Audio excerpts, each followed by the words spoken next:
Back in 2015, me and my father went to go see Fast and the Furious 7 in theaters. Now granted, neither of us were big Fast and the Furious fans at the time, but we went for one particular reason, that being that this was going to be Paul Walker's last movie before his tragic death. And the movie itself was dumb, but it was a fun kind of dumb, with the particular themes and stories that Fast and the Furious were often known for, like family and connection and stuff. However, the scene that sticks out to a lot of people is the one that comes at the very end, where Vin Diesel's character leaves Paul Walker's character without saying goodbye for the last time ever. And so Paul Walker's character drives up to meet him one last time for one more race. And when I first saw this in theaters, I will admit I did get a little choked up. However, looking back on it, while it's still a beautiful tribute to Paul Walker, there's two big problems with this scene. One of them is that it employs very shady tactics to try and elicit sympathy and sadness out of people, like having swelling choiristic music and having a very sad song in the background, on top of a heartfelt speech by Vin Diesel and clips from the previous movies showing Paul Walker. And again, while these do work, I just said I got emotional the first time I saw it, it works in the same way Molly and Me works, in that it uses certain tactics to set off emotional fireworks in our brains to make us sad, instead of letting the moment be genuinely sad. In the same way we've all had a pet die,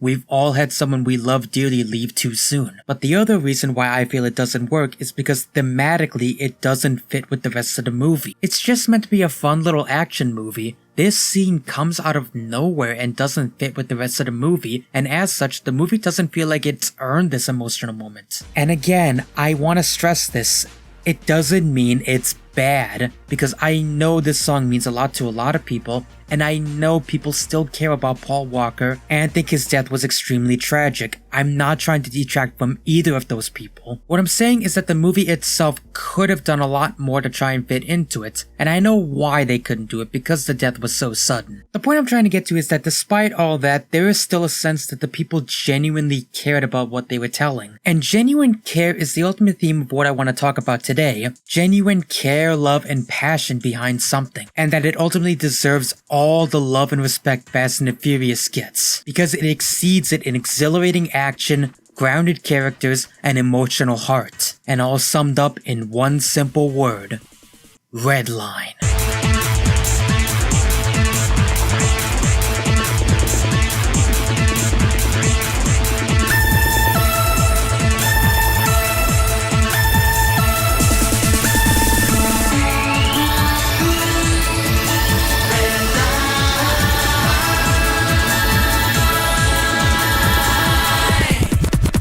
Redline tells the story of the Galactic Racing Federation known as Redline, an illegal galaxy-spanning racing circuit, and is also the largest, most watched, most successful, and most importantly, dangerous and insane racing circuit ever created. And if that sounds way too insane to be a normal racing movie, well, that's because it kinda is. It has an insane franticness and energy to it that far exceeds and blows it out of the water compared to any other racing show. However, I'm getting ahead of myself. Let's quickly start at the beginning. Redline was the directorial debut of Takeshi Koike, who for a long while worked as an animator on Madhouse Productions, working on shows like Samurai Champloo, Haji no Ippo, and even doing a segment for the Animatrix. And just looking at some of these clips I'm showing, it's painfully obvious that his skill is frenetic speed and energy. Nowhere is that shown more in the Animatrix and Haji no Ippo. Haji no Ippo, for obvious reasons, showing the boxer's insane tenacity and speed. And the Animatrix segment also for obvious reasons, because it's literally about an Olympic runner breaking the Matrix by going fast. And in both of these cases, there's an insane amount of weight, energy, feel, and intensity to it. So basically, he's the perfect person for something like Redline, because his insane ability to display speed and energy is the ultimate heart and soul of Redline, because it's thanks to the animation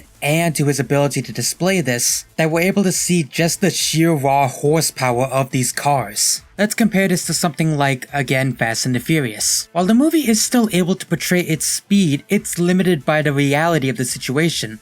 That being that showing a car's speed is very difficult in real life. There's only so much you can do before it becomes too fantastical when you're trying to go for something grounded. Or for the opposite end of the spectrum and stick into live action, let's go with the Speed Racer live-action movie. Now, while I personally believe that this movie is actually an underrated gem and probably one of the best live-action anime adaptations ever, even I'll admit that the racing scenes, while very exhilarating, have a floatiness to them. None of the cars feel real, and as such, the movie has to work twice as hard to make you feel exhilaration when the race is going on, as well as intense, nail-biting tension when the climax is being reached. And I know people might say, well, they're CGI, of course they're gonna feel floaty. My counter-argument is that Redline is able to be completely animated and still give the cars weight, energy, and speed. There's an insane energy, but also a beauty to see these cars rip up the post-apocalyptic landscape, creating a truly exhilarating experience unlike any other racing show or anime ever made, as it shows in the blood, sweat, and tears just how far the animators were willing to push themselves to make something truly awe-inspiring. How 1 minute we could have an exhilarating rush through cars getting exploded and pushed back while one car is going through them like butter, and the next we can use distortion, squash, and stretch to really show off how fast the car is about to take off. And effects like these are constant throughout this movie, like dust and particle effects being kicked up from the cars, sonic booms knocking and pushing people off the viewing platforms, and fire coming out of these engines. And I cannot stress this enough that with the exception of some minor CG elements for the particle effects, this was 100% hand-drawn. And it's that element of it being hand-drawn that gives it its weight as well as its floatiness and is able to convey stuff that it couldn't do otherwise. And what helps with the racing is the absurd editing techniques being used. And I know what you're thinking, editing techniques in an animation film, that's impossible. But no, let me explain what I mean. Look at this scene from the yellow line early on in the film. There's no cross-zooms, slow fade-ins, or zoom-ins or anything like that. We're constantly cutting from frame to frame to frame, with a particular favorite showing the racers inside their cockpits before cutting to them flipping a switch, pushing the gas pedal, turning knobs, or anything like that, before quickly hard cutting to the outside to show the results of what they're doing. Results that vary from simply firing weapons to simply going super fast. And by having most of the cockpit scenes slowly zoomed in on our pilots, we can see the raw emotion of the racers, be it sheer glee that they're in the race, their happiness at winning it, or even just sheer anger at the other competitors. And this style of editing and storyboarding could have easily come off as sporadic, annoying, or disorienting, but what keeps it from being annoying is the insane timing on the cuts as well as the durations of the scenes, letting one scene breathe long enough for the other scene to have much more impact when it actually is shown. And the final cherry on top of these scenes that make them so good is the music. On top of the sound design in general, Redline often uses very bombastic rock and roll combined with energetic techno music,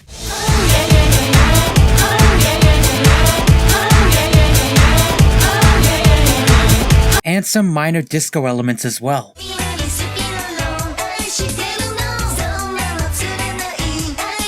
Punched with the roar and exhilaration of engines from the cars, but it knows exactly when to stop and let moments breathe in pure silence before cutting back. However, racing is only the beginning and the ending of it, as there's an entire middle section dedicated to what is, in my opinion, the glue that holds it together when it's not being intense, and what makes those intense racing scenes even more meaningful. Those being the characters and the story. On its surface, the story may not seem that interesting, it's a standard racing story. However, what makes it interesting are three aspects: the actual racing story itself, the characters, and RoboWorld, the setting of it. Quickly talking about the setting of the story itself, that's not to say everything outside of RoboWorld is bad, quite the opposite, there are some very creative alien visuals, despite their over-detailed nature, which can be applied to the entire show itself. Even with the intense details, there's still fluid animation for all the characters as well as the designs. But getting back on track to RoboWorld itself, RoboWorld feels like a hyper-serious anime that has no right to be in Redline, and yet it actually works very well with Redline. It contrasts perfectly with the crazy shenanigans. You could almost say that it is straight into the entirety of the race, combined with some visually stunning bioweapons that are used later. But the final thing I want to talk about are the characters themselves, which in my opinion hold it together outside the setting and the races. And what's interesting is that we actually don't spend a lot of time outside of our main central cast. So the movie makes up for it by having these really interesting TV promos that tell us more about the races themselves in very subtle ways, giving us some nice insight into the different characters like Johnny Boya and Lynchman, who look like the BDSM version of Batman and Robin and are apparently superheroes? Or the hulking behemoth that is Machine Head, who's won the last couple red lines and doesn't take anyone's crap and just acts like a complete hulking behemoth. and yet he also has this adorable little pupper that he squishes during interviews. Or what about Gory Rider, a dirty cop racer who was beating up the other competitors during Blue Line, but when we actually first meet him, he has to comment on a possible affair allegation with his partner, to which he very violently denies. But then when the race actually starts, we see him kiss a photo of her. And that's just the tip of the iceberg. There are extremely subtle things that are added to make this world feel bigger, and therefore also making the characters feel much more bigger and more fleshed out, despite us not actually spending much time on them. So that way we can dedicate it to the real star of this show, Sweet JP, the main character. And even he isn't safe to the subtle touches, because on the surface, Sweet JP seems like a typical racer. They even lampshade this when his love interest Crab Stanashi asks him what his deal is. He responds there's not really much to him, he just likes to race. And obviously he's being a swarmy asshole, but he's not wrong either, as he was someone who got bullied because he sucked at racing, but looked up to an insanely good racer in his eyes and vowed to be just like him. And this is all told without much dialogue, so we're meant to imply a lot of it. But what makes up for it and makes his relationship with his love interest Crab Stanashi and his shady business partner Frisbee are moments like how he's very chilled and laid back whenever he's not in his car, but whenever he's racing he's energetic and excited. Or his absolute refusal to use weapons of any kind on his car, because to him, racing is racing. He loves it so much he's willing to shrug off crashing and burning several times like it's nothing, and was even willing to go back to jail just because he lost Yellow Line. Little moments like these make his character so much stronger. And moments like these are for all of the cast, not just Sweet JP. And all of it comes together for probably the most powerful and emotional climax I've ever seen in a movie. And no, I'm not even gonna dare talk about it. But needless to say, even rewatching it now, it's still one of the only climaxes that can get me so intense and so invested, and also make me tear up a little. So if you want to find out what I mean, you're gonna have to watch it for yourself. And I encourage that anyway, because honestly, this movie deserves more attention than it got. Yeah, despite all my praising, when this movie was first released, it bombed pretty hard. It didn't even make it into the top 40 highest grossing films of that year in Japan. Heck, it almost bankrupted Madhouse. But thankfully they were able to bounce back, and Takeshi Toye was at least able to come back to the directing light with A Boy and His Beast. So at least in that regard, there was a happy ending. And I also don't necessarily blame the environment of anime movies for making it fail either, considering the only ones that really seem to find any success over here in the West outside of Japan are either based off popular IPs that people know over there, or they're anime movies that hit a wide audience like Your Name. And I'm not trying to jab those movies either, they're great and beautiful movies in their own right. It's just that when you compare something like Your Name, which at the end of the day is a body swap story, to something as bold, original, heartfelt, and intense as Redline, and to see that one get more success than Redline, it's kind of disheartening. And that's why it makes me so happy that people are finally talking about this anime after so many years, because it deserves all the love and attention it gets. And thankfully it's available on Amazon streaming right now for you to buy. That's why I'm encouraging all, go buy it on Amazon, or even better, get a Blu-ray, so you can see it at the highest possible quality it deserves. You may not be able to see it in theaters, which I would have killed to see this in theaters, I'm not even gonna lie, but that's not gonna take away from the fact that it's still an excellent movie despite that. Because more than anything, I encourage one man's vision to be a success more than anything, to see it get the recognition it truly deserves. Because no matter how much people want to point to the Fast and Furious movies for being exciting, exhilarating, and emotional, Redline is all of that and more. And it was one man's passion and vision who knew his stuff and knew what he was doing. And it makes me happy that people are finally seeing the adrenaline-filled heart of Redline and why it truly matters to people.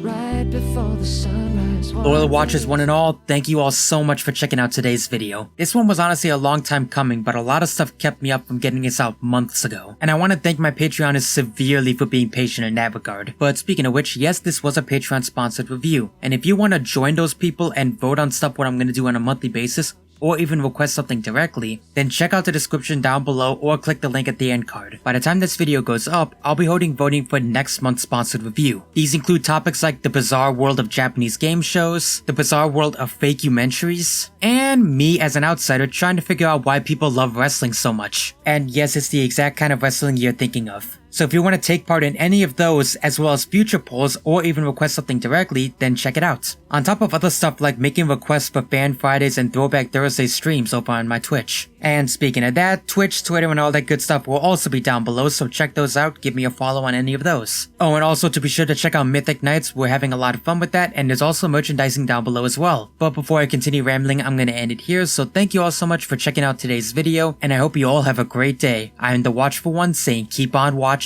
I'll see you guys next time.